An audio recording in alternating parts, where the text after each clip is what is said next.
എല്ലാവർക്കും degree level പ്രിലിംസിൻ്റെ ക്ലാസ്സിലേക്ക് സ്വാഗതം. ഇന്ന് നമ്മൾ വേൾഡ് ഹിസ്റ്ററിയെ പറ്റിയാണ് പഠിക്കുന്നത്. ഡിഗ്രി ലെവൽ ടോപ്പിക്കിലുള്ള വേൾഡ് ഹിസ്റ്ററി MCQ ചോദ്യങ്ങളാണ് നമ്മൾ പഠിക്കുന്നത്. ആദ്യമായിട്ട് ഗ്രേറ്റ് റെവല്യൂഷൻ ഓഫ് ഇംഗ്ലണ്ടിനെ പറ്റിയുള്ള ചോദ്യങ്ങളാണ്. Glorious revolution of 1688 in England is പ്രൈമറലി known for. അതായത് ഗ്ലോറിയസ് റെവല്യൂഷൻ നടന്നത് 1688 ഇംഗ്ലണ്ടിലാണ്. അത് എന്തിനാണ് പ്രശസ്തം എന്നാണ് ചോദിക്കുന്നത്. ഇവിടെ കുറച്ച് ഓപ്ഷൻസ് കൊടുത്തിട്ടുണ്ട്. Overthrow of monarchy in favour of democracy, establishment of a constitutional monarchy, the creation of British empire, abolition of slavery എന്നൊക്കെ കൊടുത്തിട്ടുണ്ട്. അപ്പോൾ ഗ്ലോറിയസ് റെവല്യൂഷൻ്റെ പ്രധാനപ്പെട്ട ലക്ഷ്യം എന്തായിരുന്നു? Establishment of a constitutional monarchy. ഇതായിരുന്നു ഗ്ലോറിയസ് റെവല്യൂഷൻ്റെ പ്രധാനപ്പെട്ട എയിം എന്ന് പറയുന്നത്.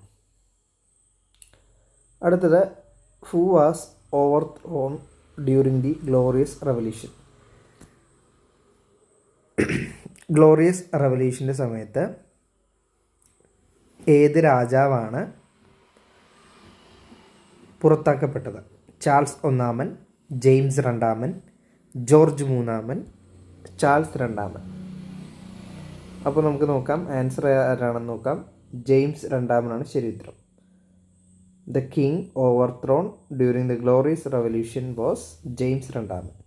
അപ്പോൾ ഗ്ലോറിയസ് റെവല്യൂഷൻ എവിടെയാണ് നടന്നത്? ഇംഗ്ലണ്ടിലാണ് നടന്നത്. ഏത് വർഷമാണെന്നൊക്കെ നമ്മൾ കഴിഞ്ഞ ക്വസ്റ്റിൽ പഠിച്ചു. 1688 എന്തിനാണ് പ്രശസ്തം? ഇത് ഒരു കോൺസ്റ്റിറ്റ്യൂഷണൽ മൊണാർക്കി എസ്റ്റാബ്ലിഷ് ചെയ്യുക എന്നതായിരുന്നു ഗ്ലോറിയസ് റെവല്യൂഷൻ്റെ പ്രധാനപ്പെട്ട ലക്ഷ്യം. അപ്പോൾ ഈ ഗ്ലോറിയസ് റെവല്യൂഷൻ കാലത്ത് പുറത്താക്കപ്പെട്ട രാജാവിൻ്റെ പേരാണ് ജെയിംസ് രണ്ടാമൻ. അപ്പോൾ ഇത്രയും കാര്യങ്ങളാണ് ആ സെക്ഷനിൽ ഇമ്പോർട്ടൻ്റ് ആയിട്ട് വരുന്നത്. അടുത്ത നമുക്ക് അമേരിക്കൻ വിപ്ലവത്തെ പറ്റി പഠിക്കാം. American war of independence. American war of independence was fought between. American war of independence ഏതൊക്കെ രാജ്യങ്ങൾ തമ്മിലായിരുന്നു നടത്തപ്പെട്ടത്?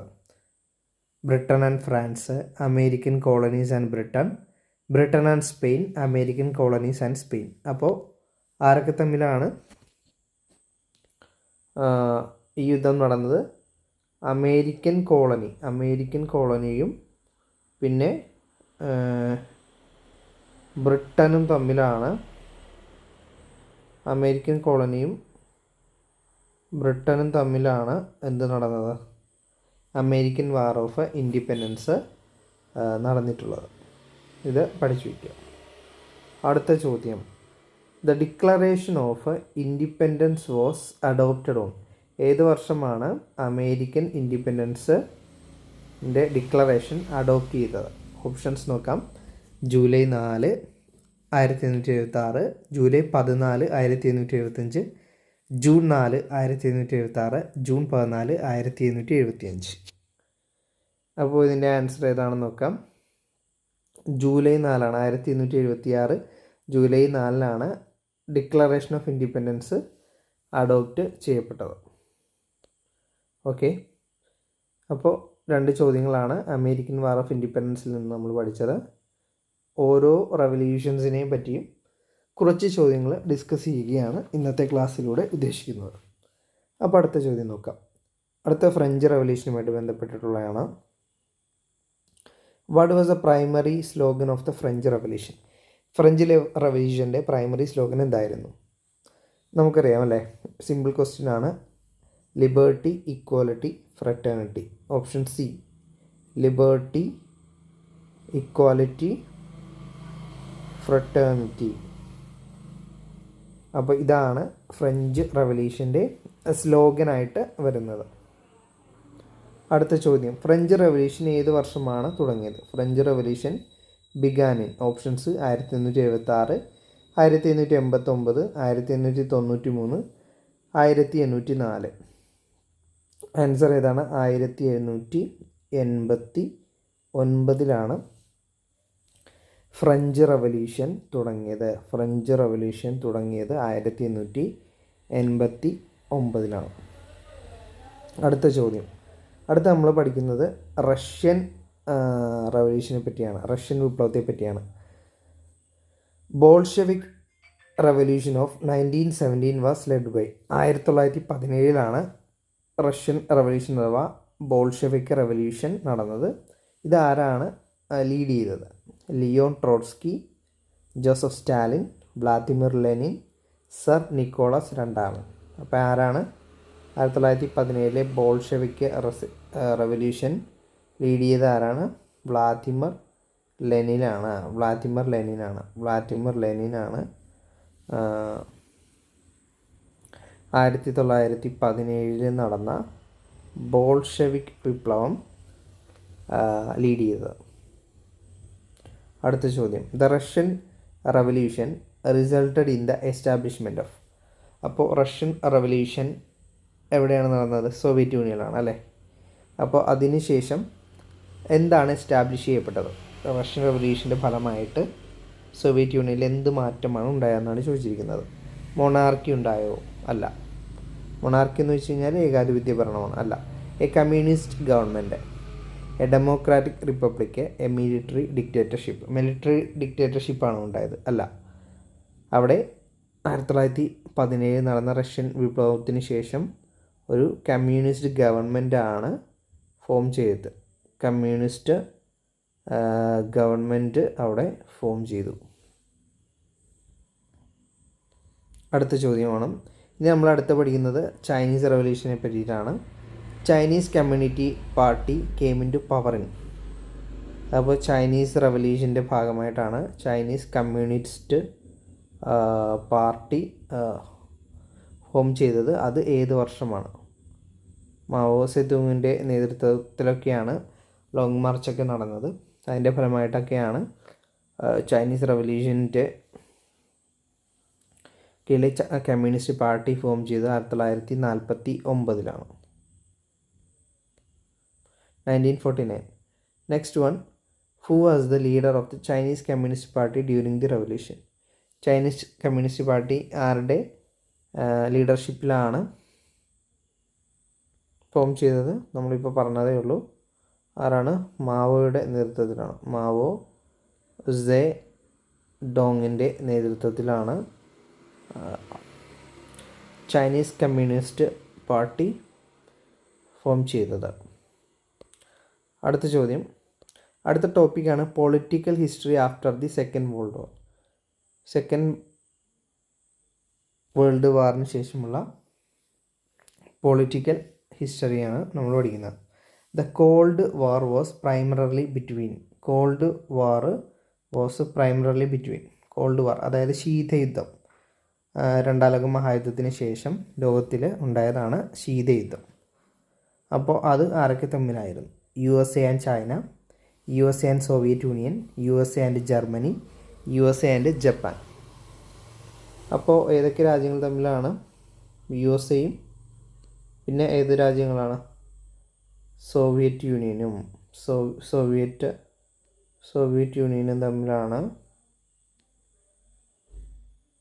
എന്തുണ്ടായത്? കോൾഡ് വാർ അഥവാ ശീതയുദ്ധം ഉണ്ടായത്. അപ്പോൾ ആൻസർ ഓപ്ഷൻ ബി ആണ്. ഓപ്ഷൻ ബി ആണ് ശരി ഉത്തരം. അടുത്ത ചോദ്യം. Marshall plan aimed at. Marshall പ്ലാനിൻ്റെ ലക്ഷ്യം എന്തായിരുന്നു? മാർഷൽ പ്ലാനിൻ്റെ ലക്ഷ്യം എന്തായിരുന്നു എന്നാണ് നമ്മൾ ചോദിക്കുന്നത്. Rebuilding Europe after world war second. രണ്ടാം ലോക മഹായുദ്ധത്തിന് ശേഷം യൂറോപ്പിനെ റീബിൽഡ് ചെയ്യുക.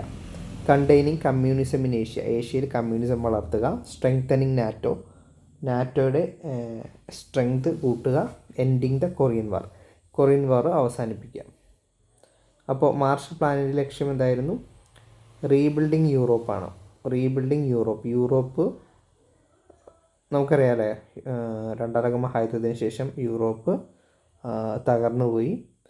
സാമ്പത്തികവും അതുപോലെ തന്നെ സാമൂഹികവുമായിട്ടൊക്കെ വളരെ തകർച്ചയാണ് യുദ്ധം മൂലമുണ്ടായത്. അപ്പോൾ അതിന് റീബിൽഡ് ചെയ്യുന്നതിന് വേണ്ടിയിട്ടാണ് എന്ത് വന്നത്? മാർഷൽ പ്ലാൻ വന്നത്. അപ്പോൾ rebuild Europe after world war second ആണ് മാർഷൽ പ്ലാനിൻ്റെ എയിം എന്ന് പറയുന്നത്. ഓക്കെ, നെക്സ്റ്റ് ക്വസ്റ്റ്യനിലേക്ക് പോകാം. ഇത് നമ്മൾ പഠിക്കുന്ന UN-യും പിന്നെ ഇൻ്റർനാഷണൽ ഓർഗനൈസേഷനെയും പറ്റിയാണ്. UN ആൻഡ് അതർ ഇൻ്റർനാഷണൽ ഓർഗനൈസേഷനെ പറ്റിയാണ്. The United nation was found in. UN എവിടെയാണ്? ന്യൂയോർക്കിലാണ് ഫോം ചെയ്തതെന്ന് നമ്മൾ പഠിച്ചിട്ടുണ്ടല്ലേ. UN ഫോം ചെയ്തത് എവിടെയാണ്? ന്യൂയോർക്കിലാണ് UN ഫോം ചെയ്തത്. അത് ഏത് വർഷമാണെന്നാണ് നമ്മളോട് ചോദിക്കുന്നത്. 1945 UN ഫൗണ്ട് ചെയ്തിരിക്കുന്നത്. അപ്പോൾ ആൻസർ B ആണ്, 1945. അടുത്തത് the main aim of the international monetary fund. IMF അല്ലേ? IMF നമുക്കറിയാം. IMFനെ പറ്റി നമ്മൾ പഠിച്ചിട്ടുണ്ട്. അതുപോലെ തന്നെ വേൾഡ് ബാങ്കിനെ പറ്റി നമ്മൾ പഠിച്ചിട്ടുണ്ട്. വേൾഡ് ബാങ്ക് എന്താണ്? ഈ IMFും വേൾഡ് ബാങ്കും ഒക്കെ ബ്രെട്ടൺ വുഡ് ഇരട്ടകളെന്നൊക്കെ അറിയപ്പെടുന്നതാണ് നമ്മൾ പഠിച്ചിട്ടുണ്ട്. അപ്പോൾ ഈ IMFൻ്റെ ലക്ഷ്യം എന്താണ്? പ്രൈമറി എയിം എന്താണെന്നാണ് ചോദിക്കുന്നത്. പ്രൊമോട്ട് ഇൻ്റർനാഷണൽ ട്രേഡ്, അത് ശരിയാണ്. സ്റ്റെബിലൈസ് കറൻസി എക്സ്ചേഞ്ച് റേറ്റ്, ശരിയാണ്. കറൻസി എക്സ്ചേഞ്ച് റേറ്റിനെ സ്റ്റെബിലൈസ് ചെയ്യുക. അതുപോലെ തന്നെ ഇൻ്റർനാഷണൽ ട്രേഡൊക്കെ പ്രോത്സാഹിപ്പിക്കുക, പ്രൊമോട്ട് ചെയ്യുക. Provide loans to developing countries India, Brazil, അതുപോലെ ഇന്തോനേഷ്യ തുടങ്ങിയ ഡെവലപ്പിംഗ് കൺട്രീസിനൊക്കെ ലോണ് പ്രൊവൈഡ് ചെയ്യുക. ഇതൊക്കെയാണ് IMFൻ്റെ പ്രധാനപ്പെട്ട ലക്ഷ്യങ്ങളിൽ വരുന്നത്. അപ്പോൾ ഓൾ ഓഫ് ദി എബോവ് ആണ്. Promote international trade, stabilise currency exchange rate and provide loans to the developing countries. Next one, headquarters of the world health organisation. World health organisation WHO headquarters എവിടെയാണെന്നാണ് നമ്മളോട് ചോദിച്ചിരിക്കുന്നത്. സിമ്പിളാണ് അല്ലേ? Answer എന്താണ്? ജനീവയാണ്. WHO head ക്വാർട്ടേഴ്സായിട്ട് വരുന്നത്. അപ്പോൾ ഇത്രയും ചോദ്യങ്ങളാണ് ഈ വീഡിയോയിൽ നമ്മൾ ഡിസ്കസ് ചെയ്യുന്നത്. നമ്മൾ ഫുൾ സിലബസും കവർ ചെയ്യുന്നതായിരിക്കും. ഇതുപോലെ MCQ ചോദ്യങ്ങളും അതുപോലെ തന്നെ ക്ലാസ്സും ഡീറ്റെയിൽ ആയിട്ടുള്ള ക്ലാസ്സും ഉൾപ്പെടുത്തിയായിരിക്കും സിലബസ് കവർ ചെയ്യുന്നത്. നിങ്ങൾ ഡെയിലി ക്ലാസ് ഫോളോ ചെയ്യാൻ വേണ്ടിയിട്ട് ശ്രദ്ധിക്കുക.